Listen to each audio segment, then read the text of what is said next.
महादेव ने धनुष दिया था कंस को, कंस ने भयंकर तपस्या की। आज सबसे भोले हैं हमारे श्री महादेव। नेक कोई बस प्रार्थना कर दे इनके आगे आकर के, उतने में ही पिघल जाते हैं। आपको पता है गंगा को जटा में क्यों बांधा था महादेव ने? दो भाव थे। पहला भाव तो ये कि विष्णु के चरण से निकली है इसलिए मेरी जटाओं में रहे, मेरे ऊपर मुकुट बन के रहे। लेकिन दूसरा भाव क्या है? राजा हरिश्चंद्र के ही वंश में आगे चल करके हुए राजा भगीरथ, जिनकी तपस्या से गंगा का अवतरण हुआ। लेकिन अकेले भगीरथ की तपस्या से नहीं आई थी गंगा जी, भगीरथ के 3 पीढ़ियों ने तपस्या की थी।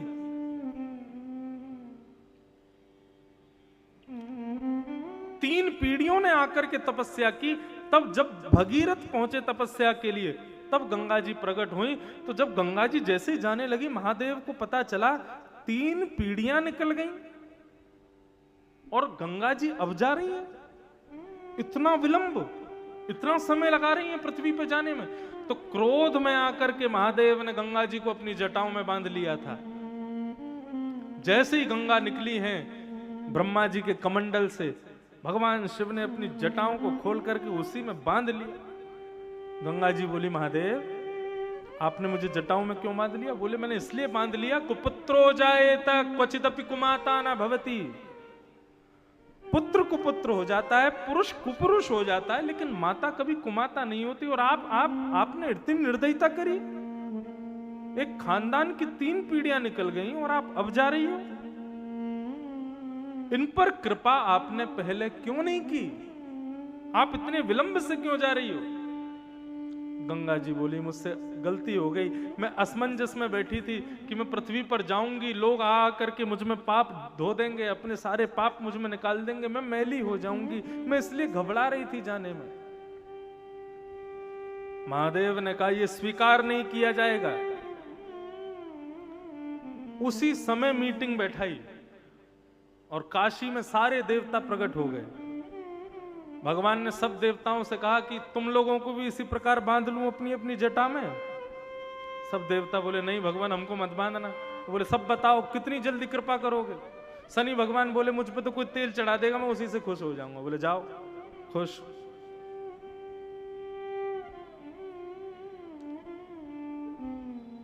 सूर्य भगवान बोले, मुझ पे तो 1 लोटा जल चढ़ा दिया करें बस, सुबह सुबह मैं उसी से प्रसन्न। भगवान बोले, जाओ तुमको भी छुट्टी। इस प्रकार 33 कोटि देवताओं में जो जो आकर के जो जो अपना भाव बतावे, गणेश जी आके बोले, मुझ पे तो कोई घास ही चढ़ा दे, मैं तो उसी से खुश हो जाऊंगा। बोले, जाओ मुक्त हो जाओ, अपनी उपासना सरल करके आओ मेरे सामने।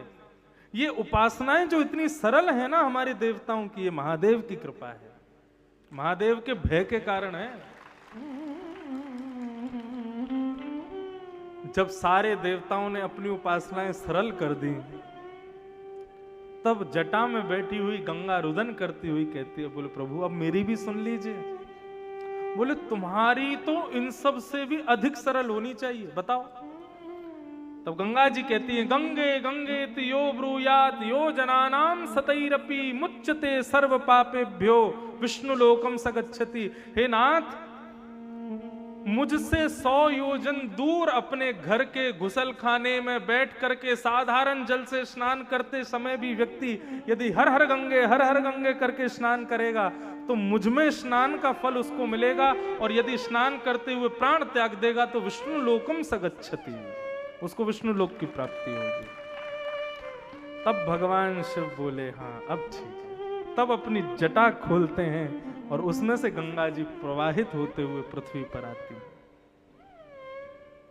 कितने भोले हैं ये सारे देवता जो चढ़े हुए थे आकाश में, सबको जमीन में उतार दिया। बोले, सब सरल हो जाओ, सब सहज हो जाओ।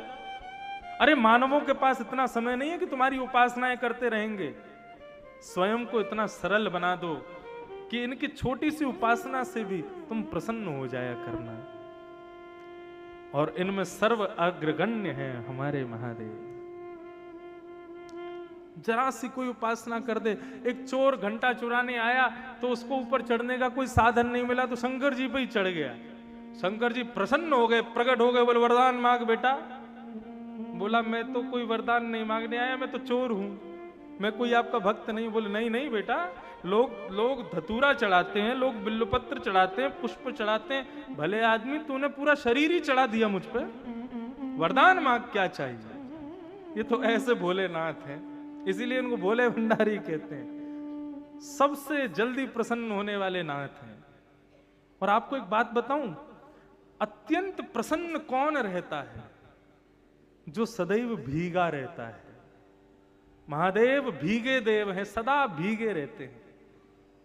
भीगे रहने का मतलब क्या है? जो सदा भाव में रहता है, जिसके नेत्र सदा सजल रहते हैं, थोड़ी सी कोई करुण बात कर दे उसके नेत्रों में अपने आप आंसू आ जाते हैं, ऐसे हैं महादेव। इसलिए सदा भीगे रहते हैं, कभी सूखते नहीं हैं। और ऐसा भीगा हुआ व्यक्ति ही सरल होता है, सहज होता है।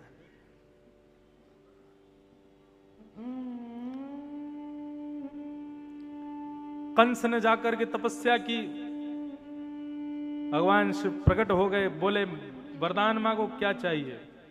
अच्छा, ऐसे देवता हैं महादेव, ये देवताओं के भी उपासक हैं और राक्षसों के भी उपासक हैं,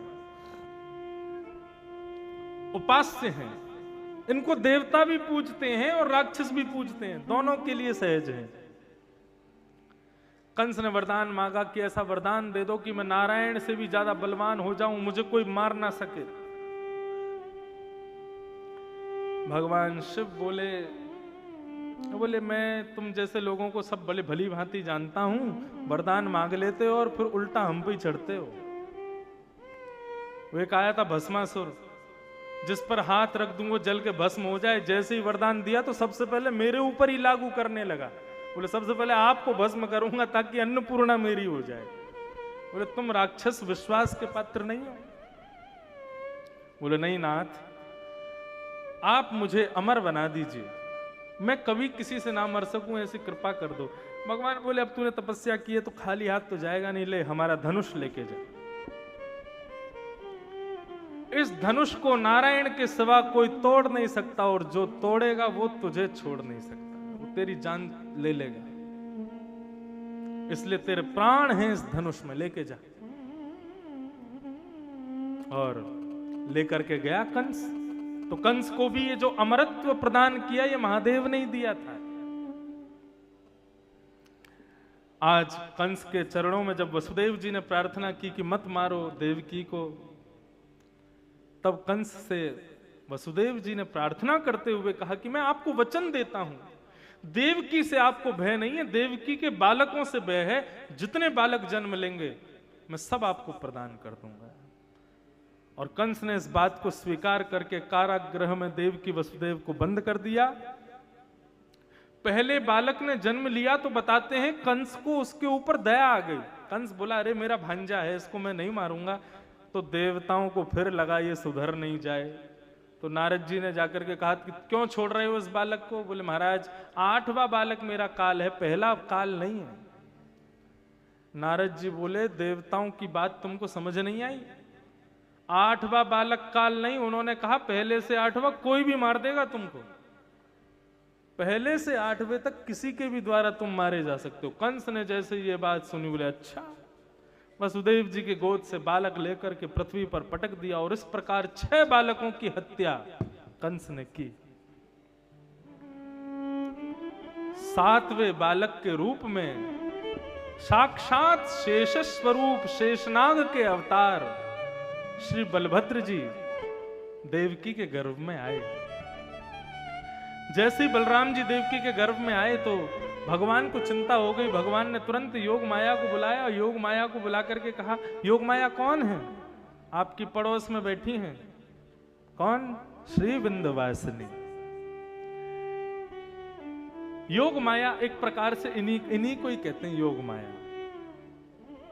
तो विंध्यवासिनी मैया से भगवान ने कहा कि ये तो देवी हमारा तुमको एक काम करना पड़ेगा। बोले क्या करना है? बोले ये शेषनाग जो है बलराम के रूप में पहुंच गए पहले, और जो काम हमारा होना चाहिए वो काम ये करने वाले हैं। मतलब बोले कंस जन्म लेते ही बालकों को मारने आता है, और अगर कहीं शेषनाग के सामने आ गया, कहीं बलराम जी के आगे आ गया, तो जिस कंस को हमारे हाथों मरना है उसको बलराम जी मार देंगे, बहुत क्रोधी हैं, तो क्या करें?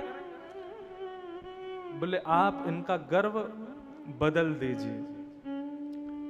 वसुदेव जी की दूसरी पत्नी जो गोकुल में नंद भवन में रहती हैं, रोहिणी जी, उनके गर्भ में इनको पहुंचा दीजिए। यदि आपने हमारा ये काम कर दिया तो कलयुग में आपकी हमारे से भी ज्यादा पूजा होगी। ये योग माया का एक नाम वैष्णो देवी है, जो विष्णु की देवी है, जो वैष्णवी है, उसका नाम है वैष्णो देवी। योग माया ने कहा जो आज्ञा भगवान मैं कर दूंगी। और कुछ महीने रोहिणी के गर्भ में रह करके बलराम जी,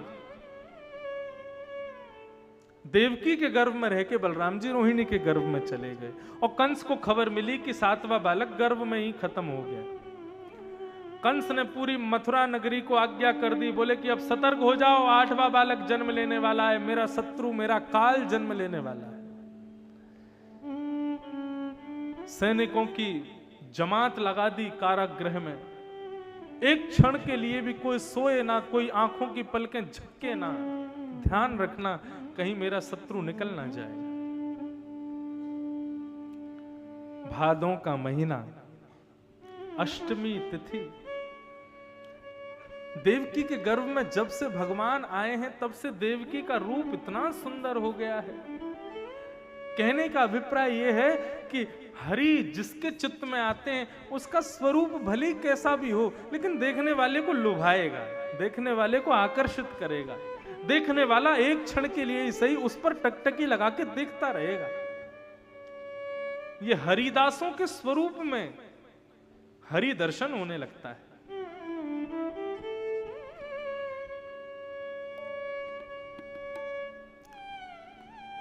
भादों का महीना, अष्टमी तिथि, मंदम मंदम जलधारा गिर रही है।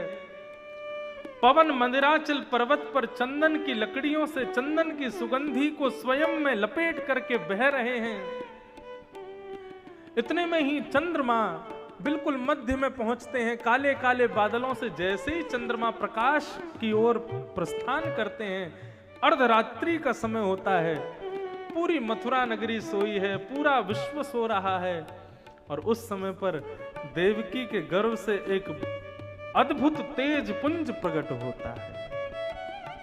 सब सोए हैं। उस तेज पुंज के प्रकट होते ही देवकी वसुदेव के नेत्र खुलते हैं। उस तेज को देखते हैं, देखते देखते तेज थोड़ा सा सूक्ष्म होता है, तभी दर्शन होते हैं। शंख चक्र गदा पद्मधारी श्रीमन नारायण सामने खड़े हैं और खड़े होकर के देवकी वसुदेव को आनंदित कर रहे हैं। भगवान पधारे, लेकिन कोई बहुत बड़े बनकर के नहीं आए। ऐसा लग रहा है देखकर के मानो जैसे कोई छोटे से बालक ने चतुर्भुज रूप धारण किया हो और हाथ में शंख चक्र गदा पद्म लेकर के सामने खड़े। देवकी वसुदेव ने प्रणाम करते हुए स्तुति गाई है, जय हो नाथ। सब लोग हाथ जोड़ो। कैसे हैं ठाकुर जी? तमद्भुतम बालकमं भुजक्षणम चतुर्भुजं शंख गदा युधायुधं श्रीवत्सलक्ष्मं गलसौभकौस्तुभं पीताम्बरं सान्द्रपयोदशोभनम्। तमद्भुतं बालकमं भुजक्षणं चतुर्भुजं शंख गदायुधायुधं श्रीवत्सलक्ष्मं गलसौभकौस्तुभं पीताम्बरं सान्द्रपयोदशोभनम्। कैसे हैं ठाकुर जी? सब लोग नेत्र बंद करके अपने हृदय में छवि बनाओ, कितने सुंदर लग रहे हैं। एक अद्भुत बालक है, उस अद्भुत बालक की 4 भुजाएं हैं। एक भुजा में शंख है, दूसरी में चक्र है, एक में गदा है, चौथे में कमल का पुष्प है। पीतांबरी उस बालक ने पहनी है।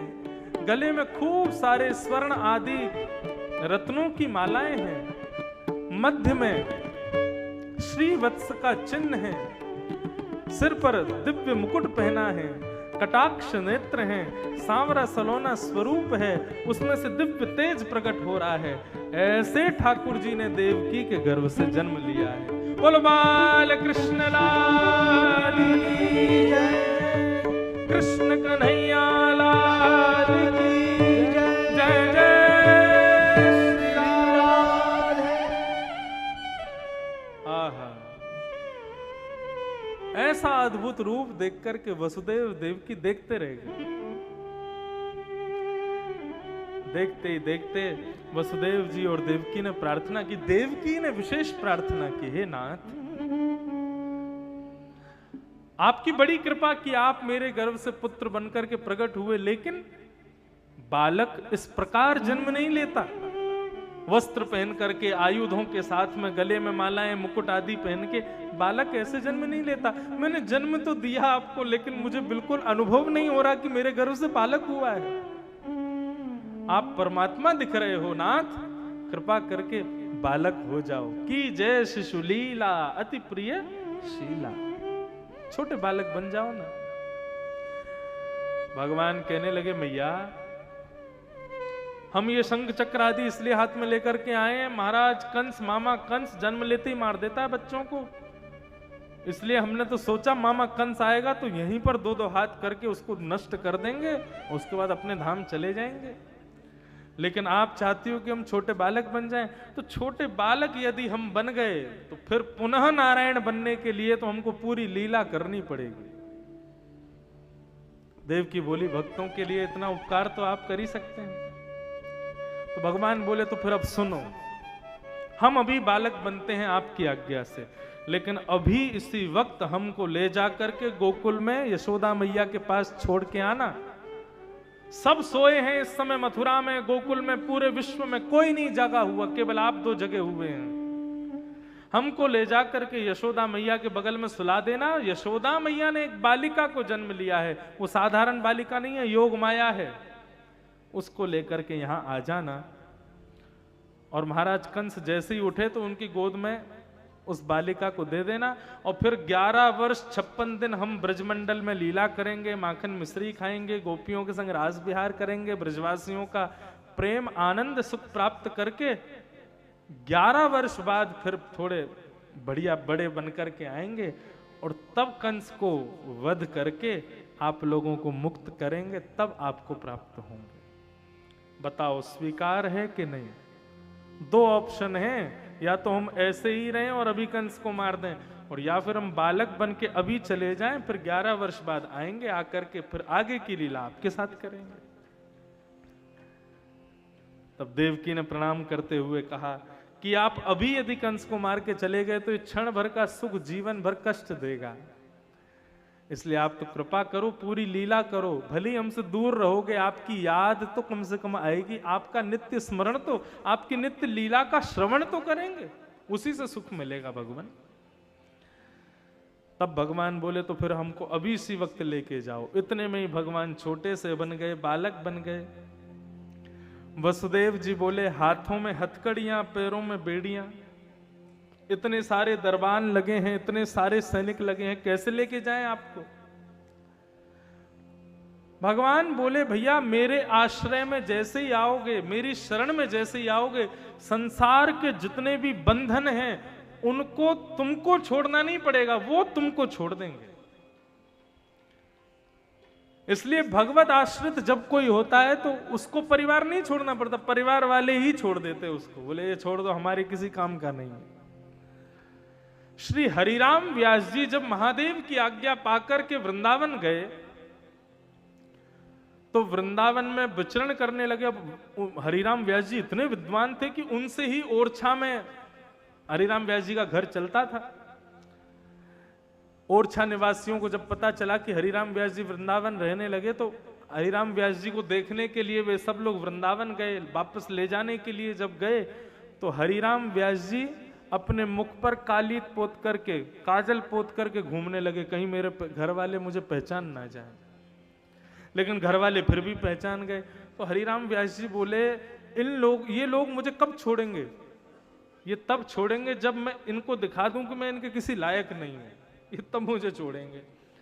तो हरिराम व्यास जी ने कोई पूर्व रचित क्रिया नहीं की, एक साधारण सी क्रिया थी कि हरिराम व्यास जी नित्य बिहारी जी जाते और बिहारी जी का जो मंदिर बंद होते समय प्रसाद बंटता था, निज प्रसाद, वो हरिराम व्यास जी पाते थे। हमारे बिहारी जी के मंदिर में आज भी नियम है कि दोपहर में राजभोग का जब दर्शन बंद होता है, उसके बाद ठाकुर जी का प्रसाद पहले ब्राह्मणों में बटेगा, फिर संतों में बटेगा, फिर ब्रजवासियों में बटेगा और अंत में सफाई कर्मचारी आदियों को बांटा जाता है। हरिराम व्यास जी उस समय लेट हो गए पहुंचने में और पूरा परिवार उनका पीछा कर रहा था कि हरिराम व्यास जी को देखें तो सही, कहां जाते हैं, क्या करते हैं। तो हरिराम व्यास जी जब पहुंचे तब तक प्रसाद सब में बट चुका था, मंदिर की मेहतरानियों को बट रहा था, झाड़ू लगाने वालियों को। हरिराम व्यास जी पहुंचे, बोले अरे राम राम, आज का प्रसाद तो निकल गया हाथ से। तभी एक मेहतरानी अंदर से प्रसाद लेके आ रही थी। जिन झाड़ू लगाने वाले कर्मचारी आदियों को देखकर के सब दूर हो जाते हैं कि कहीं हमसे छुप ना जाए। हरिराम व्यास जी उसके सामने गए और जाकर के पल्लू फैला के बोले, लाओ प्रसाद बचा है तुम्हारे पास, थोड़ा सा दे दो हमको। मेहतरानी पीछे हट गई, बोले कि महाराज आप जानते हैं आप किससे मांग रहे हो? मेरे को तो छूना भी आप जैसे लोग प्रिय नहीं समझते, मेरे हाथ का प्रसाद पाओगे? हरिराम व्यास जी बोले अरे तू अभी तक ये जात पात के चक्कर में पड़ी है? अरे तूने ये विचार नहीं किया कि ठाकुर जी सबके लिए समान है, चाहे मेरे हाथ में आए चाहे तेरे हाथ में आए, रहेगा तो प्रसाद ही ना। जब प्रसाद अपना रूप नहीं बदलता तो फिर हम दोनों ने क्यों बदल रखा है? इसलिए अभी इस बंधन को तोड़ और अपने हाथ से सुंदर ये प्रसाद मेरे हाथ में दे दे, मैं अभी इसको पालूंगा। तो जैसे ही उस मेहतरानी ने अपने हाथ से हरिराम व्यास जी के हाथ में प्रसाद दिया, परिवार के लोग ये दृश्य दूर खड़े होकर देख रहे थे। जैसे ही उस प्रसाद को पाकर के हरिराम व्यास जी नृत्य करने लगे, परिवार के लोग बोले ये पागल हो गए, हमारे किसी काम के नहीं है, यहां से वापस चलो। तो कहने का अभिप्राय, ठाकुर जी कहते हैं जब तुम मेरे शरणागत हो जाओगे, तुम किसी को नहीं छोड़ोगे, सब तुमको छोड़ देंगे, तुम अपने आप सारे बंधनों से मुक्त हो जाओगे। वसुदेव जी को भगवान ने कहा आप लीजिए मुझको अपनी गोद में। जैसे ही वसुदेव जी ने ठाकुर जी को गोद में लिया, हाथों की हथकड़ियां खुल गई, पैरों की बेड़ियां खुल गई, चट चट सारे ताले खुल गए, सारे दरवाजे खुल गए, दरबान सोए हैं, महाराज कंस सोए हैं, पूरी मथुरा नगरी सोई है। और एक डलिया में रख करके वसुदेव जी उस बालक को लेकर के, सुंदर ठाकुर जी को लेकर के गोकुल की ओर जा रहे हैं। मंदम मंदम जलधारा, मंदम मंदम जलधारा गिर रही है। पवन साधारण नहीं है, पवन में भी, उस वायु में भी चंदन की सुगंधियां आ रही हैं। बंधुओं, भगवान कृष्ण के अवतरण के समय का काल ऐसा बताया कि शत्रु भी आपस में मित्र हो गए। कैसे? सबसे पहला दर्शन भगवान का किसने किया?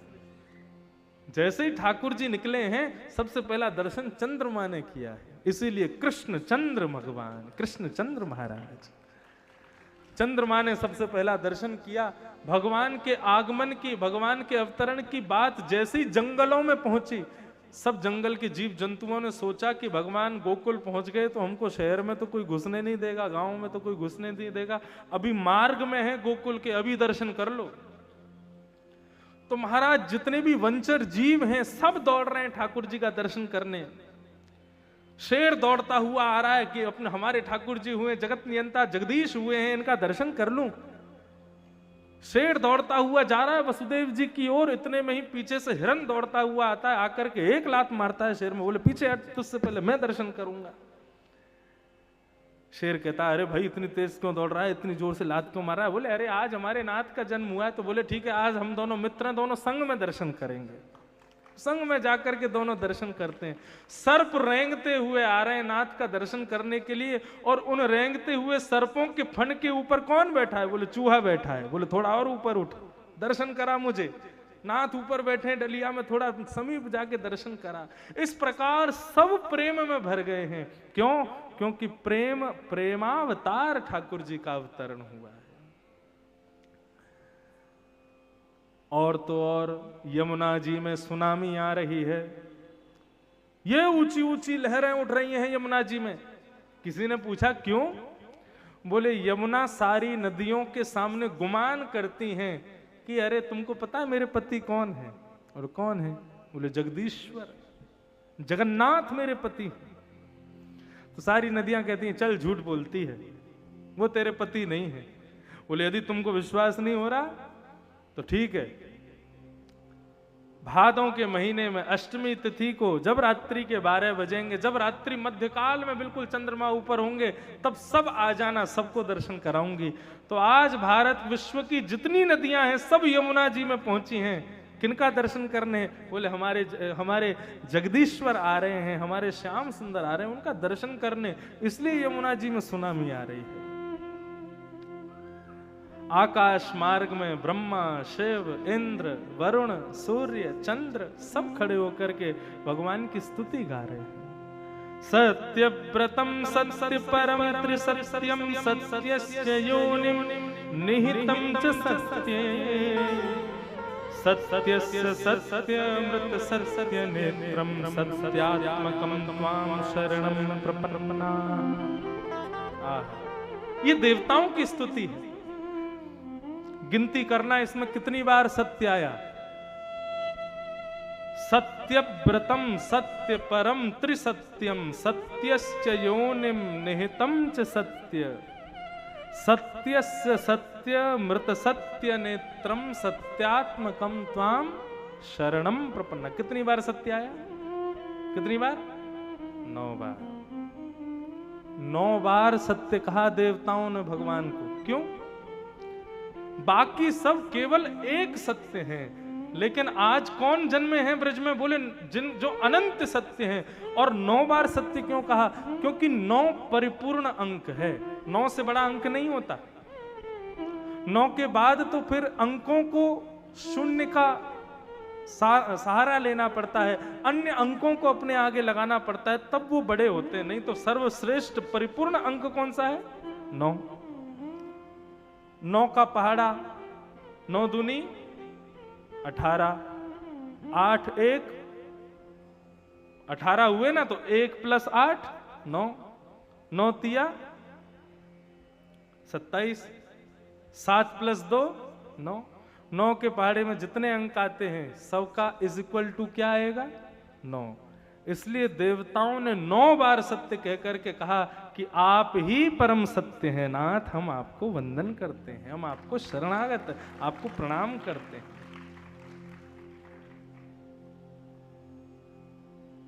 वसुदेव जी लेकर के ठाकुर जी को गोकुल पहुंचे।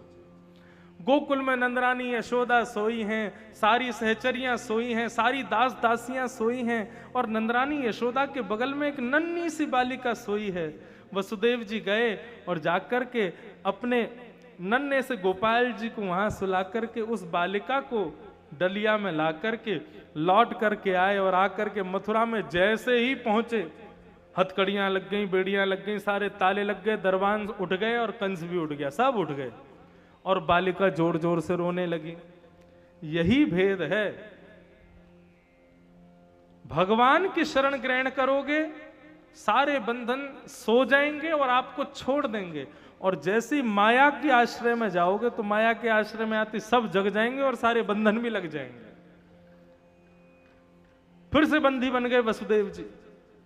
कंस दौड़ा दौड़ा आया, बोले 8वां बालक हो गया, मेरा काल हो गया, कहां है कहां है कहां है? वसुदेव जी बोले बेटी हुई है। बोले बेटा होना तो बेटी कहां से हो गई? बोले ये हमारे हाथ में तो है नहीं। बोले देवकी बोली भैया ये बेटी को तो छोड़ दो, इसके सहारे मैं रह लूंगी, आपने मेरे सारे बेटे मार दिए। कंस बोला नहीं, इसको तो नहीं मारूंगा मैं, बेटी को तो नहीं मार सकता। इतने में ही महामंत्री कान में बोले महाराज आपने यदि बेटी समझ के छोड़ दिया तो इस बेटी का जो बेटा होगा वो आपको मार देगा, जीवन भर भय में रहोगे आप। अब तक भय में रहे हो, आगे भी भय में रहोगे, आज इस भय का सर्वनाश कर दो, मार दो इसको। कंस बोला बात तो सही है। चरण पकड़ करके आकाश में 3 बार घुमा करके जैसे ही पृथ्वी पर पटका, अष्टभुजी देवी भद्रकाली प्रकट हो गई, कंस के सिर पर पाद प्रहार करके आकाश में जाकर के खड़ी हो गई।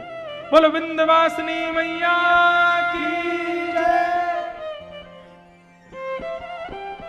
अरे दुष्ट कंस, मुझ जैसे निर्दोष बालकों को मारता है? किससे बचना चाहता है? अपने काल से, अपने शत्रु से। उसने तो जन्म ले लिया। कंस बोला कहां ले लिया? मैंने तो इतनी सिक्योरिटी टाइट करके रखी थी, फिर भी भाग गया। बोले अरे वो जगदीश है, जगदीश्वर है। कर्तुम अकर्तुम अन्यथा कर्तुम समर्थ ईश्वर। जो कोई ना कर सके उसको भी जो कर दे वही तो ईश्वर है। कहां जन्म लिया है? एड्रेस बता दो। बोले यत्र त्ववा। लिया 84 कोस के ब्रज में ही है। कहां लिया है ये नहीं बताऊंगी, ये तू खुद खोज ले। और ऐसा कहकर के अष्टभुजी देवी भद्रकाली इसी विंध्याचल पर्वत पर आकर के विराजमान हो गई। मैंने उनका दर्शन किया और पता है पुजारी जी ने मेरा हाथ पकड़ के जैसे ही उनके चरण से स्पर्श कराया और कहा महाराज जी थोड़ा सहला के देखो। जैसे मैंने सहला के देखा तो उनके चरणों में आज भी कंस के तेजी से पकड़े हुए हाथ के पंजे के निशान बने हुए हैं। मैंने स्पर्श किया था। ऐसी विंध्यवासिनी मैया को हम प्रणाम करते हैं।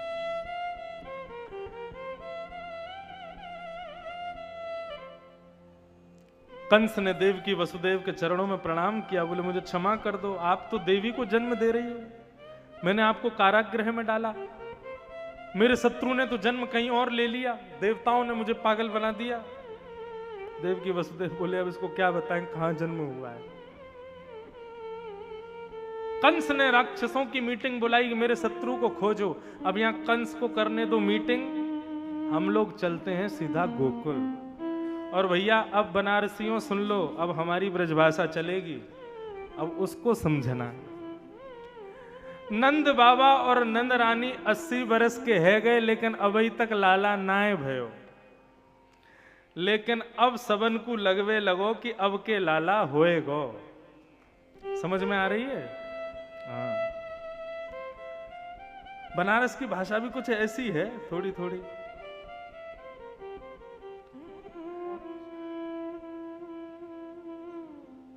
अस्सी बरस के है नंद बाबा। नंद बाबा की दो बहन हैं, नंदा और सुनंदा। ये दोनों बहन 6 महीना से डेरा डाल के पड़ी हैं, भाभी की सेवा में लगी हुई हैं। क्यों? बोले भाभी के यदि लाला भयो तो गले वाली मेवा तो मिलेगी भैया से उपहार के रूप में।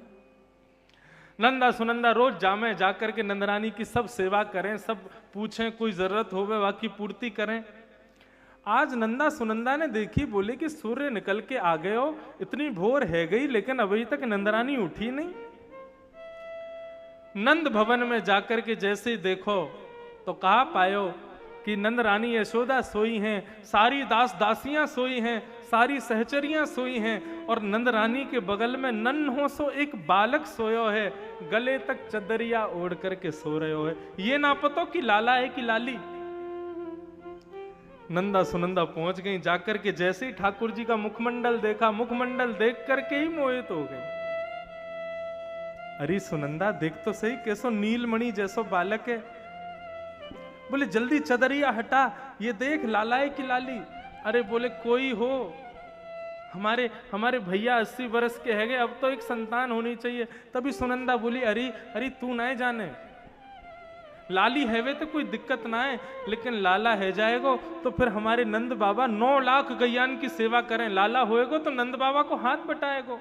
इतने संत आमे, इतने ब्राह्मण आमे, इतनी बड़ी सेवा शालिग्राम जी की, यदि लाला होएगो तो ये सब संभालेगो। या हमारे एक लाला है जाए, फिर भली 7 लाली है जाए, लेकिन एक लाला है जाए बस। लाला की कामना किस भाव से है यहां ब्रजवासियों की?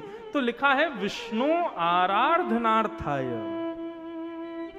ब्राह्मणों की, गौ की, शालिग्राम की, संतों की सेवा के लिए पुत्र चाहते हैं ब्रजवासी। वो इसलिए नहीं चाहते कि हमारा वैभव बढ़ाएगा, हमारी गद्दी संभालेगा, हमारी व्यापार को आगे बढ़ाएगा। वो इसलिए लाला चाहते हैं कि हमारे घर की जो सेवा है, हमारे यहाँ जो गौशाला है, हमारे यहाँ इतने संतों की सेवा होती है, ये सब सेवा संभालने वाला एक उत्तराधिकारी चाहिए। भगवान बोले इन सब सेवाओं को संभालने वाला हमसे बढ़िया उत्तराधिकारी कोई नहीं, इसलिए ठाकुर जी आए पुत्र बन के। इसलिए पुत्र पुत्री की कामना करना कोई गलत बात नहीं है, लेकिन महादेव से क्या कहो, हे महादेव हमारे घर में एक पुत्र दे दो। किस भाव से मांगो? बोले इसलिए चाहिए ताकि वो भी हमारी तरह भक्त बने, वह भी ठाकुर जी का अनन्य उपासक बने, वो भी गो सेवा करे, संतों की सेवा करे, ब्राह्मणों की सेवा करे। इस भाव से पुत्र मांगोगे ना तो महादेव श्री कृष्ण को ही गोदी में बैठाएंगे, क्योंकि श्री कृष्ण से अच्छा कोई गौ उपासक नहीं है। 21 बार हरिशरणम का जाप किया, हरिशरणम हरिशरणम हरिशरणम का जाप करके जैसे ही चदरिया हटाए करके देखो, अब तो नंदा सुनंदा बोली है गया है गया है गया है गया है गया। एक दूसरे को मुंह बंद के बोले अभी नहीं, सब उठ जाएंगे, सब जग जाएंगे, सबको पता चल जाएगी। बोले सबसे पहले ये बात, ये शुभ संदेश तो हमारे बाबा को सुनाएंगे, अपने भैया को जाके सुनाएंगे। और भैया कहाँ हैं? भैया बैठे हैं गौशाला में, और गौशाला में बैठ के भजन कर रहे हैं। और भजन में क्या जप रहे हैं? अबई तो भयो नाय, अबई तो भयो नाय, अबई तो भयो नाय, जाने कब होएगो, अभी तक तो भयो ना पतो ना कब होएगो। इतने में ही नंदा सुनंदा गई, जाके बोली भैया है गयो है गयो है गयो है गयो है गयो है गयो। बाबा बोले कहा भयो? बोले अब तो है गयो। बोले अरे भयो का? बोले भैया है गयो। अरे बतावे कि कहाँ भयो? बोले पहले बताओ आप, हम कहा दोगे? बोले जो मांगेगी सो देंगे, बता कहाँ भयो? बोले 9 लाख को हार चाहिए। वाह समय में 9 लाख को हार, 9 लाख हार। बाबा बोले देंगे, एक नहीं 2 देंगे, तू जल्दी बता कहाँ भयो? बोले बाबा आपने इतनी गौवन की सेवा करी, इतनी ब्राह्मणन की सेवा, इतनी ब्रजवासीन की सेवा, इन सवन के फल स्वरूप आपके घर नीलमणि जैसो लाला जायो है, बधाई हो बधाई हो।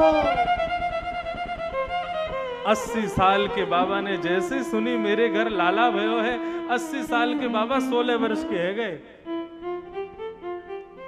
सीधे छलांग मारी है यमुना जी में।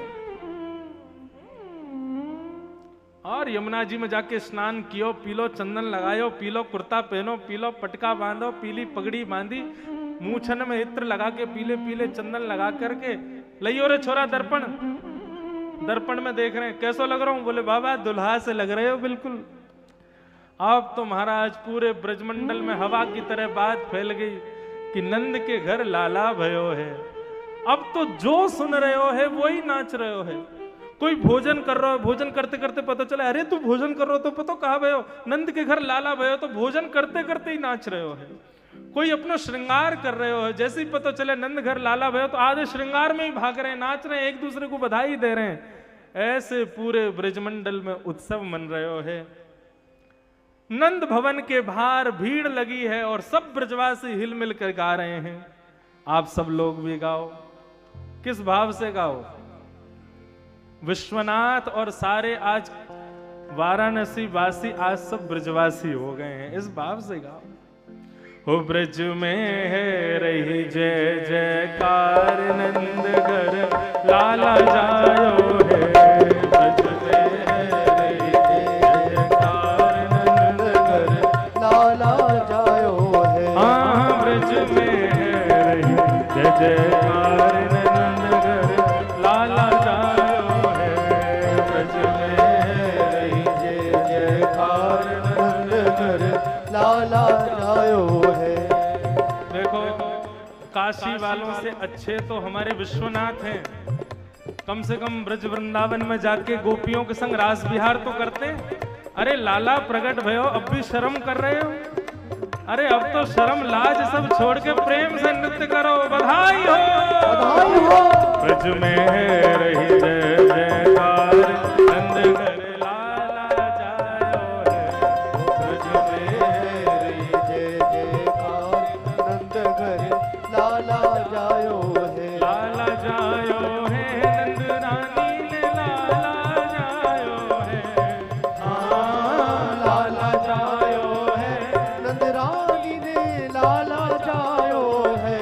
अरे हाँ लाला जायो है, यशोदा ने लाला जायो है। हाँ लाला जायो है, यशोदा ने लाला जायो है। हो ब्रज में, हो ब्रज में, हो ब्रज में है रही जय जय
ब्रज 84 कोस में भैया, ब्रज 84 कोस में भैया, ब्रज 84 कोस में भैया, सब ही कहे धन्य यशोदा मैया, सब कहे धन्य यशोदा मैया, सब ही कहे धन्य यशोदा मैया, सब कहे धन्य यशोदा मैया। ओ 80 साल की आयु में सुत ऐसो जायो है, 80 साल की आयु में सुत ऐसो जायो है। ओ ब्रज में, ओ ब्रज में, ओ ब्रज में है रही जय जयकार नगर लाला जायो है, ब्रज में है रही जय जयकार नगर लाला जायो है। हाँ ब्रज में है रही जय जयकार नगर लाला जायो है, ब्रज में है रही जय जयकार नगर लाला जायो है। लाला जायो है नंद रानी ने लाला जायो है, लाला जायो है नंद रानी ने लाला जायो है। अरे हाँ लाला जायो है यशोदा ने लाला जायो है, लाला जायो है यशोदा ने लाला जायो है। ओ ब्रज में, ओ ब्रज में, ओ ब्रज में है रही जय जयकार नंदगर लाला जायो है, ब्रज में है रही जय जयकार नंदगर लाला जायो है। हाँ ब्रज में है रही जय जयकार नंदगर लाला जायो है, ब्रज में है रही जय जयकार नंदगर लाला जायो है। बोल नंद के लाला की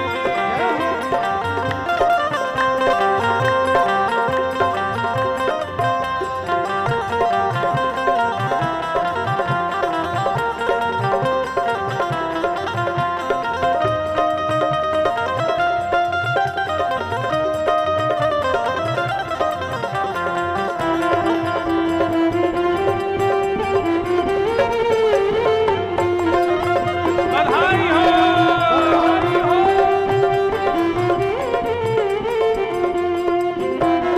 यूथ के यूथ नंद घर आवे, यूथ के यूथ नंद घर आवे, यूथ के यूथ नंद घर आवे, यूथ के यूथ नंद घर आवे। बाल बाल सब हिल मिल गावे, बाल बाल सब हिल मिल गावे, बाल बाल सब हिल मिल गावे, बाल बाल सब हिल मिल गावे। ब्रह्मानंद समान आज सुख सबने पायो है, ब्रह्मानंद समान आज सुख सबने पायो है। अरे हाँ ब्रह्मानंद समान आज सुख सबने पायो है, ब्रह्मानंद समान आज सुख सबने पायो है। ओ ब्रज में जो नहीं बोलेगो वाको अपने बगल वाले की सौगंध है, यदि कोई नहीं बोले, नहीं गावे, नहीं ताली बजावे तो कौन ही मार के कहियो भैया तो को मेरी कसम है गा चल। ओ ब्रज में, ओ ब्रज में, ओ ब्रज में है रही जय जयकार नंदगर लाला जायो है, ब्रज में है रही जय जयकार नंदगर लाला जायो है। में है रही जय जयकार नंदगर लाला जायो है, ओ ब्रज में है रही जय जयकार नंदगर लाला जायो है। दोनों हाथ ऊपर उठाओ और सब काशी के लोग हमारे ब्रज के लाला को आशीष दो। हो जियो श्याम लाला, जियो श्याम लाला, पीली तेरी पगड़ी रंग काला, जियो लाला जियो श्याम लाला, पीली तेरी पगड़ी रंग काला। ओ मथुरा से आए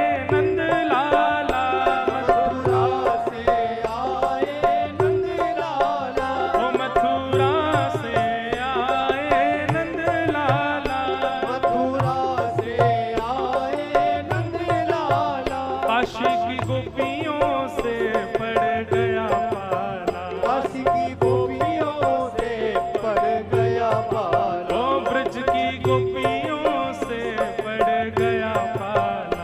ब्रज की गोपियों से पड़ गया पाला। हो जियो श्याम, जियो श्याम, जियो श्याम लाला, जियो श्याम लाला, पीली तेरी पगड़ी रंग काला। जियो श्याम लाला, जियो श्याम लाला, पीली तेरी पगड़ी रंग काला। जियो श्याम लाला, जियो श्याम लाला, पीली तेरी पगड़ी रंग काला। जियो श्याम लाला, जियो श्याम लाला, पीली तेरी पगड़ी बोल नंद के लाला की जय हो। बधाई हो।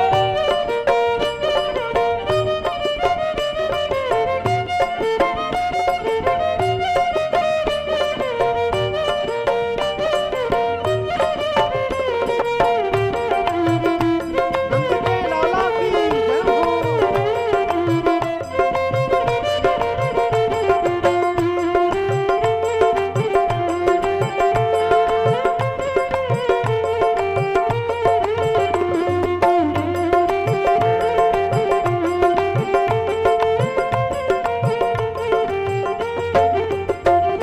मत रोवे रे कान्हा उमा उमा, मत रोवे लाला उमा उमा, ओ मत रोवे रे लाला उमा उमा, मत रोवे लाला उमा उमा। ओ तो है समझावे सुनंदा बुआ, तो है समझावे सुनंदा बुआ। हाँ तो है समझावे सुनंदा बुआ। कोई समझावे सुनंदा बुआ। जियो श्याम, जियो श्याम, जियो श्याम लाला, जियो श्याम लाला, पीली तेरी पगड़ी रंग काला। जियो श्याम लाला, जियो श्याम लाला, पीली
ऊपर उछलना पड़ेगा सबको, हैं? नंदे घरा नंदे भया, कन्हैया लाल की, नंदे घरा नंदे भया, कन्हैया लाल की, नंदे घरा नंदे भया, कन्हैया लाल की, नंदे घरा नंदे भया, कन्हैया लाल की, नंदे घरा नंदे भया, कन्हैया लाल की, नंदे घरा नंदे भया, कन्हैया लाल की, हरि बोल हरि बोल, हरि बोल हरि बोल, हरि बोल हरि बोल, हरि बोल हरि बोल, हरि बोल हरि बोल, हरि बोल हरि बोल, हरि बोल हरि बोल, हरि बोल हरि बोल, हरि बोल हरि बोल हरि बोल, हरि बोल हरि बोल, हरि बोल हरि बोल हरि बोल, हरि बोल हरि बोल, हरि बोल हरि बोल बोल नंद के लाला की बधाई हो बधाई हो बधाई हो नमः पार्वती पतये हर हर महादेव।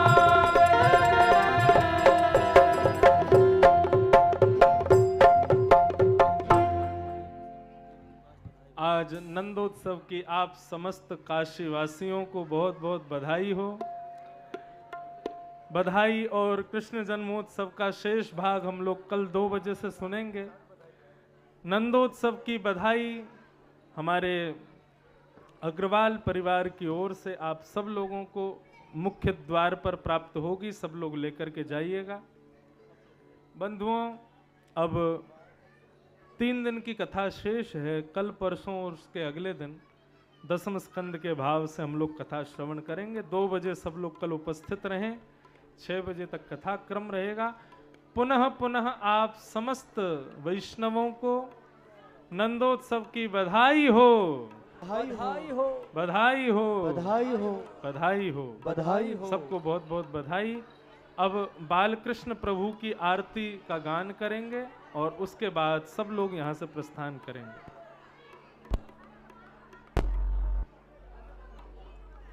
आरती बाल कृष्ण की जय, आरती बाल कृष्ण की जय। अपनों जन्म सफल कर लीजय, अपनों जन्म सफल कर लीजिए। श्री यशोदा को परम दुलारो, श्री यशोदा को परम दुलारो। बाबा की अखियन पोतारो, बाबा की अखियन पोतारो। गोपिन के प्राण सो प्यारो, इन पे प्राण झावर कीजय। आरती बाल कृष्ण की जय। बलदाऊ को छोटो भैया, बलदाऊ को छोटो भैया। कनुआ कहे कहे बोलत मैया, कहीं कहीं बोलत मैया। परम मुदित मन लेत बलैया, यह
ब्रज जन को नवनीत भवैया